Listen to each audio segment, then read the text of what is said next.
News Maharashtra K9 आवाज जनतेचा। बकरी ईदच्या पार्श्वभूमीवर धुळ्यात गोरक्षक सेल सक्रिय, अवैध गोवंश वाहतुकीवर पोलिसांची करडी नजर।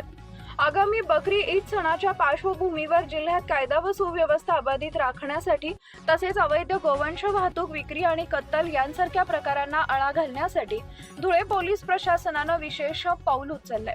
जिल्हा स्तरावर गोरक्षक सेल कार्यान्वित करण्यात आला असून या सेलमार्फत संशयित हालचालींवर बारकाईने लक्ष ठेवलं जाणार आहे। स्थानिक गुन्हे शाखेच्या पर्यवेक्षणाखाली स्थापन करण्यात आलेल्या या विशेष गोरक्षक सेलमध्ये एक पोलीस अधिकारी आणि 5 अंमलदारांची नियुक्ती करण्यात आली आहे। जिल्ह्यातील विविध भागात गस्त वाढवून अवैध गोवंश वाहतुकींवर कठोर कारवाई करण्यात येणार असल्याची माहिती पोलिसांकडून देण्यात आली आहे। यासाठी पोलीस प्रशासनानं 95 45 36 1003 हा विशेष हेल्पलाईन क्रमांक सुरू केला असून नागरिकांना अवैध गोवंश वाहतूक अथवा संशयास्पद हालचालींबाबत माहिती असल्यास त्वरित संपर्क साधण्याचं आवाहन करण्यात आलंय।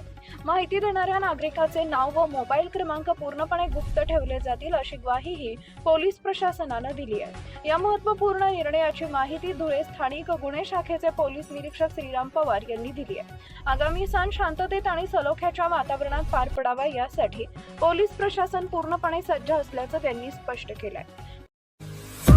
महाराष्ट्रातील महत्त्वाच्या आणि ताज्या बातम्या पाहण्यासाठी आमच्या न्यूज महाराष्ट्र K9 चॅनलला YouTube वर सबस्क्राइब करा आणि बेल आयकॉन प्रेस करा।